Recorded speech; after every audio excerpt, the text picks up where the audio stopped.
ओम शांति। आज 20 जून 2020 है और हम सभी ने बाबा के साकार रूप से चले हुए मधुर महावाक्य अवश्य सुने होंगे। आज की मुरली के कुछ ज्ञान के बिंदुओं का हम और अधिक स्पष्टीकरण लेंगे आदरणीय आशा दीदी से। ओम शांति दीदी।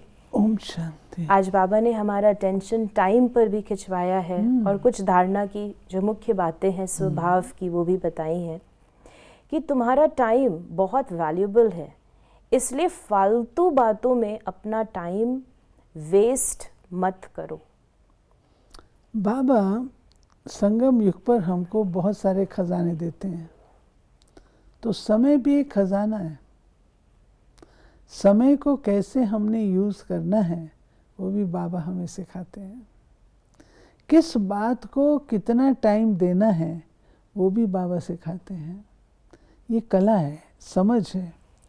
तो बाबा कहते हैं जो फालतू बातें उसमें तो देना ही नहीं है, फालतू बातों में तो समय देना ही नहीं है, परंतु जो समय आपके पास है उसमें भी आपको बहुत संतुलित रूप से कार्य करना है।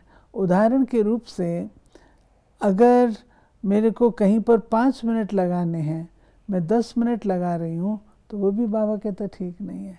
सेवा कर रही हूँ सेवा, परंतु 5 के 10 लगा रही हूँ तो वो भी ठीक नहीं है। तो बाबा हम बच्चों को समय की कदर बताता है। आप देखिए जो वरदान होते हैं वो कितने होते हैं, दो शब्दों के होते हैं, आयुष्मान भव, और हो जाता है। क्यों? उसमें समय और वाणी दोनों ही जो है वो एसेंसफुल है। फिर बाबा ने कहा कि मनुष्य से देवता बनने के लिए बाप की कौन सी श्रीमत मिली हुई है। बाबा ने कहा बच्चे तुम जबकि मनुष्य से देवता बनते हो तो कोई आसुरी स्वभाव नहीं होना चाहिए। ये श्रीमत है ना। आसुरी स्वभाव किसको कहते हैं? फिर बाबा ने उसे डिस्क्राइब भी किया है। हाँ। कौन सी वो 4 बातें बताई। 4 बातों में कि कोई पर क्रोध नहीं करना है, किसी को दुख नहीं देना है, कोई फालतू बातें कान से नहीं सुननी है, बाप की श्रीमत है हियर नो इविल। तो बाबा बच्चों को श्रेष्ठ मैनर्स सिखाते हैं, क्योंकि पढ़ाई के साथ साथ मैनर्स की ज़रूरत है। देवता बना रहा है ना बाबा, हमको देवता बना रहा है। तो देवता बनाने के लिए ये सब काम। आपने कभी किसी देवता को क्रोध करते देखा है? कोई देवता क्रोध करता है? कभी नहीं। कभी कोई देवता बैठ करके गॉसिप करता है? सुना है आपने? देखा है? कभी नहीं। कभी कोई देवता बैठ करके फालतू बातें करता है? कभी नहीं। जब देवताएं नहीं करते हैं तो उनके अंदर वो संस्कार कब आएंगे? वर्तमान में आएंगे ना। वर्तमान से ही तो हम देवता बनते हैं। इसलिए बाबा कहते तुम्हारे अंदर कोई आसुरी संस्कार, आसुरी बात नहीं होनी चाहिए। तुम्हें ना तो क्रोध करना है, ना फालतू बातें सुननी है, ना दुख देना है और ना ही किसी की ईविल बातें सुननी है। क्यों सुने? हमको अपने आप को देवता बनाना है। बाबा ने कहा कि तुम बच्चे जानते हो अभी हम मनुष्य भविष्य के लिए देवता बन रहे हैं। हम कांटों से फूल बन रहे हैं। बाबा बागवान भी है, माली भी है। हम बाप को याद करने से और 84 का चक्र फिराने से ट्रांसफर हो रहे हैं। यानी याद भी और चक्र, स्वदर्शन चक्र की बात कही बाबा ने। ट्रांसफर जो होते हैं बाबा ने कहा ना, वो है कि स्वदर्शन चक्र जब हम घुमाते हैं तो बाबा ने जो आजकल 5 स्वरूपों की याद बताई है, ये स्वदर्शन चक्र अर्थात 5 स्वरूपों की याद। मैं पहले क्या थी? अनादि शुद्ध आत्मा, पवित्र आत्मा। उसके बाद मैं देवता कुल में आई। देवता के बाद फिर मैं पूज्य बनी। पूज्य के पश्चात फिर मैं ब्राह्मण बनी। ब्राह्मण के बाद फरिश्ता बनी। ये जो इसमें द्वापर और कलयुग की बातें, उसके स्वरूप हमको नहीं बनना है। लेकिन जब बाबा ये बातें कहते हैं तो हम अपने उन संस्कारों को इमर्ज करें। है तो ये संस्कार हमारे अंदर ना, तो हमको इनको इमर्ज करना है। तो इमर्ज करेंगे तो बारंबार वो संस्कार हमारे इमर्ज होंगे, तो हमारे जो विकर्म है वो नाश होते जाएंगे और हमारा दैवी संस्कार जागृत हो जाएगा। फिर बाबा ने कहा कि अब तुम बच्चे जानते हो हाहाकार होगा। पाकिस्तान में देखो क्या हो गया था, सबके मुख से यही निकला था, हे भगवान, हाय राम, अब क्या होगा। अब ये विनाश तो बहुत बड़ा है, पीछे फिर जय जयकार होनी है। बाप बच्चों को समझाते हैं, इस बेहद की दुनिया का अब विनाश होना है। बेहद का बाप बेहद का ज्ञान तुमको सुनाते हैं। नहीं, बाबा ने हमको पहले ही बता दिया है कि आगे का समय कैसा आने वाला है। बच्चे ये मत समझो कि दुनिया में इन्वेंशंस हो रही हैं, चीज़ें आ रही हैं, चकाचौंध करने वाली चीज़ें हैं तो ये बहुत अच्छी हो जा रही। नहीं, ये मायावी रूप है, सोने का हिरण है। अल्टीमेटली ये दुनिया नीचे ही जा रही है, ऊपर नहीं चढ़ रही, क्योंकि उतरती कला का टाइम है। ये हमको भूलना नहीं चाहिए, ये उतरती कला का टाइम है। तो बाबा कहते हैं कि अंत में हाहाकार होगा, क्योंकि कोई भी चीज़ अपने हाथ में नहीं होगी। प्रकृति आपके हाथ में नहीं, आपका जॉब आपके हाथ में नहीं, आपके बच्चे आपके हाथ में नहीं, आपका घर आपके हाथ में नहीं, आप स्वयं अपने हाथ में नहीं। जब ऐसी बात होगी तो क्या होगा? हाहाकार होगा। थोड़ी सी शांति दे दो, थोड़ा सा ये दे दो। आजकल ही शुरू हो गया। तो बाबा कहते हैं धीरे धीरे तुम्हारे पास आएंगे और वो जय जयकार भी अवश्य होगी। अब बाप कितना प्यार से पढ़ाते हैं, कोई लड़ाई की बात नहीं। बेगर लाइफ है, पराया राज्य है, अपना सब कुछ गुप्त है। बाबा कहते हैं कि जो राजाई की स्थापना है ये बहुत गुप्त रीति से होती है। गुप्त अर्थात जो ऐसे प्रत्यक्ष नहीं है, उसको कोई पहचानता भी नहीं है। जब हम कहते हैं भाई हम देवता बन रहे हैं, हमें अपना बचपन याद आता है। जब हम कहते थे कि हम देवता बनने की पढ़ाई पढ़ रहे हैं तो लोग हंसते थे, देवता बनने की पढ़ाई होती है। तो बाबा ने बताया कि अभी वास्तव में तुम पढ़ाई से ही देवता बनते हो, इस ईश्वरी पढ़ाई से देवता बनते हो। फिर बाबा ने गुप्त की रस्म के बारे में बताया, गुप्त का महत्व भी बताया कि बाप जब गुप्त रूप में आते तो तुम बच्चों को गुप्त दान में विश्व की बादशाही देते हैं। तुम्हारा सब गुप्त है, इसलिए रस्म के रूप में कन्या को जब दहेज देते हैं तो गुप्त ही देते हैं। वास्तव में गाया जाता है गुप्त दान महापुण्य। 2-4 को मालूम पड़ा तो वो ताकत कम हो जाती है।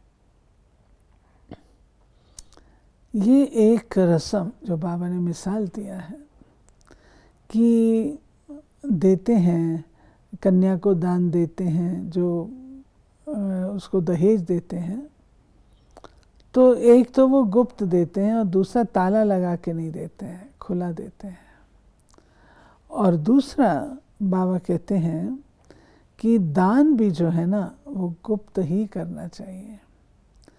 अगर आप कुछ भी ईश्वरीय सेवा अर्थ करते हैं, मंदिर गुरुद्वारे में करते हैं और शोर मचाते हैं, मैंने इतना दिया, तो वो आपको जो उसका फल मिलना चाहिए वो मान मर्तबे में, प्रशंसा में मिल गया तो आपका जमा नहीं होगा।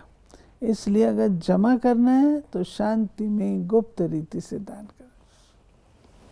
बाबा ने कहा वो परम आत्मा तो सदैव प्योर है, वही आते हैं प्योर बनाने। सतयुग में तुम खूबसूरत बन जाएंगे, वहाँ नेचुरल ब्यूटी रहती है। आजकल तो आर्टिफिशियल श्रृंगार करते हैं।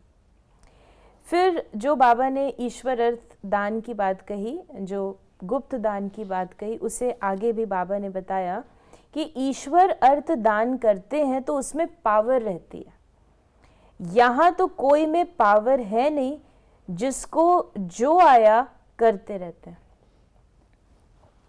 देखिए, ये बड़ी गहरी बात है। अगर हम व्यक्ति को कुछ देते हैं तो व्यक्ति को देने से हमारा हिसाब किताब उसके साथ बनता है, और अगर हम ईश्वर अर्थ करते हैं तो ईश्वर उसका रिस्पॉन्स देता है, ईश्वर उसका रिटर्न करता है। अगर किसी आत्मा को देंगे तो आत्मा के पास तो इतनी शक्ति नहीं है जो उसका रिटर्न कर सके।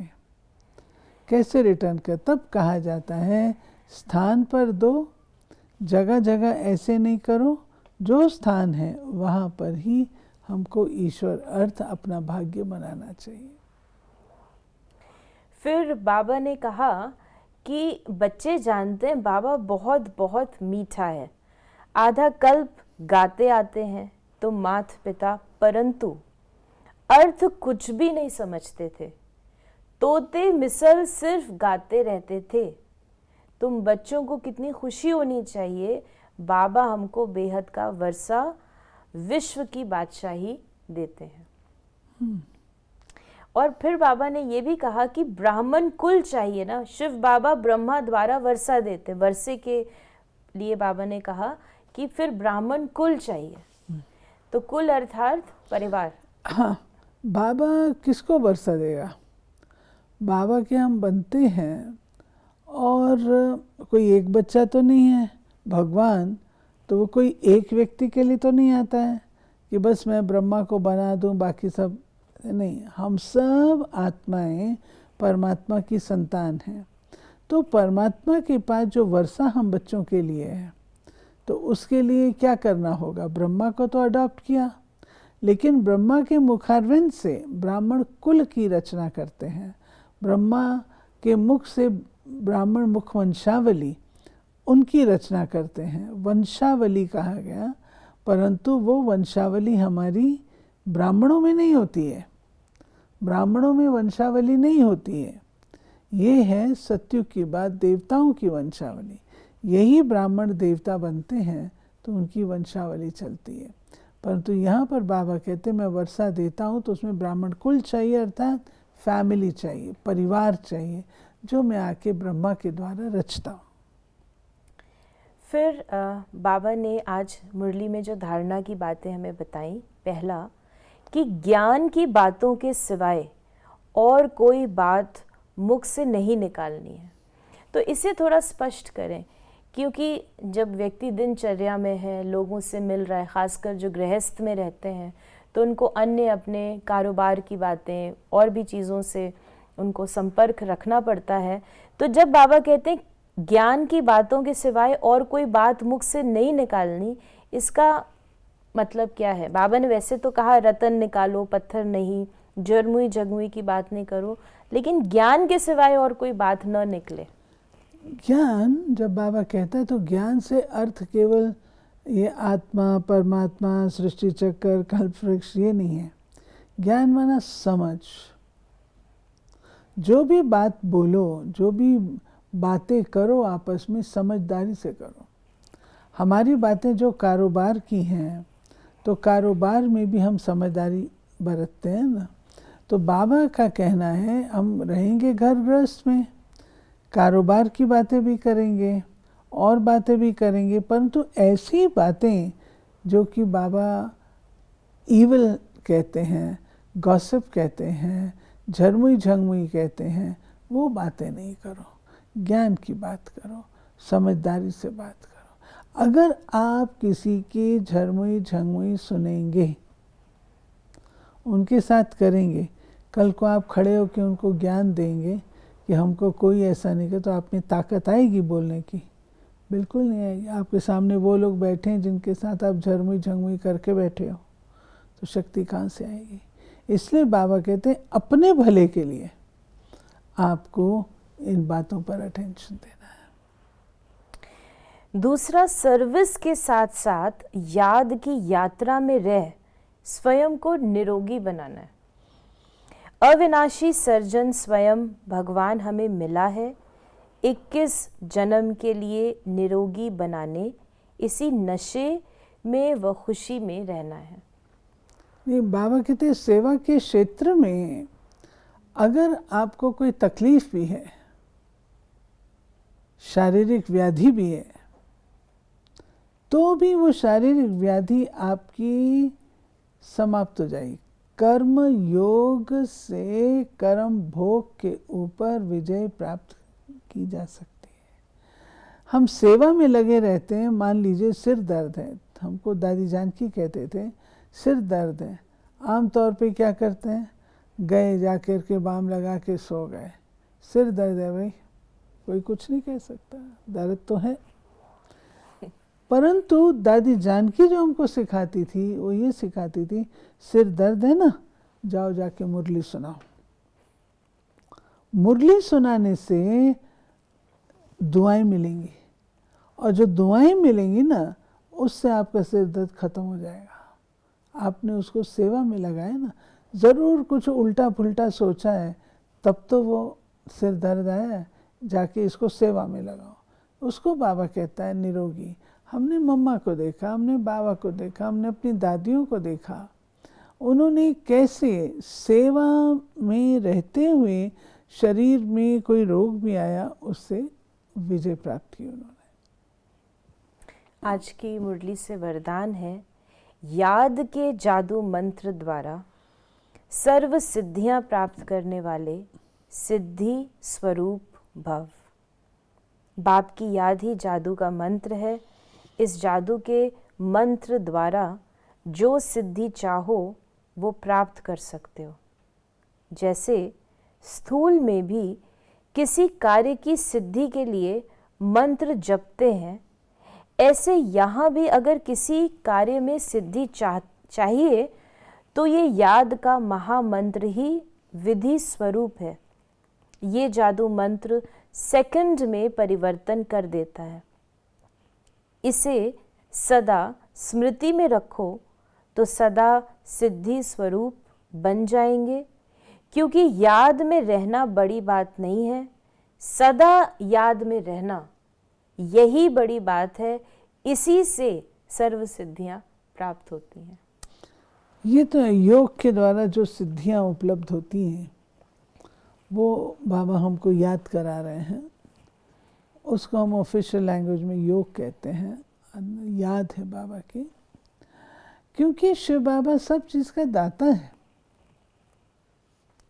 मन भावन जो हमारी इच्छाएं हैं वो भी बाबा पूर्ण करता है याद के बल से। आप याद में रहते हैं, आपके मन में संकल्प आता है, वो चीज़ आपके सामने आ जाती है। क्या है, बाबा ने वो काम किया। इसलिए और कोई साधन नहीं है, याद ही वो साधन है जिससे हम सिद्धि स्वरूप बनते हैं। सिद्धि माना सोचा और हुआ, सोचा, संकल्प किया और हुआ। ये सिद्धि हमें बाबा से प्राप्त होती है योग में रहने से। इसको हम जितना जितना अभ्यास में लाते हैं, आप देखेंगे भाई बहन जब अपने अनुभव सुनाते हैं तो क्या कहते हैं, हमें ये फ़ायदा हुआ, हमें ये फ़ायदा हुआ, हमें ये फ़ायदा हुआ। बहन जी ये बात आई, हमने योग किया। तो ये जो बाबा कहता है हमको, उस पर हमको अटेंशन देना है। योग, याद, क्योंकि हर चीज़ का सोर्स वो पॉइंट है। अगर हम उसको याद करते हैं तो सब कुछ आ जाता है। आज का स्लोगन है, सेकंड में विस्तार को सार रूप में समा लेना, अर्थात अंतिम सर्टिफिकेट लेना। बाबा कहते हैं कि तुम्हें 3 सर्टिफिकेट लेने हैं। एक तुमको स्वयं से लेना है, एक शिव बाबा से लेना है, और एक सर्व आत्माओं से लेना है। अगर अंत में मेरी बुद्धि का विस्तार ही रहा, सार में नहीं आई, तो मुझे पास का सर्टिफिकेट कौन देगा? Big failure. अंत में आपको कहा ज्योति बिंदु हो जाओ, अशरीरी हो जाओ, और मैं इतने विस्तार में अपनी बुद्धि को जमाया। हालांकि एक्यूरेट है, एफिशिएंट है, सब कुछ है, लेकिन ऑर्डर क्या मिला? बिंदु रूप। बिंदु होने का ऑर्डर मिला ना। तो इसलिए बाबा कहते हैं ये अभ्यास, विस्तार को सार में समाने का अभ्यास होना चाहिए और इसमें अनासक्त वृत्ति भी होनी चाहिए। जब ऐसी अपनी वृत्ति रखेंगे तब जाकर के हमारा वो अंतिम सर्टिफिकेट पास का हमको मिलेगा। तो ये थे बाबा के आज के मधुर महावाक्यों का और अधिक स्पष्टीकरण। यदि आपके मन में इस मुरली से संबंधित कोई प्रश्न है तो आप अपने प्रश्नों को हम तक अवश्य पहुंचाएं या कमेंट्स सेक्शन में लिखें। हम इन प्रश्नों का जवाब अवश्य ही प्रश्नोत्तरी कार्यक्रम में देंगे। ओम शांति।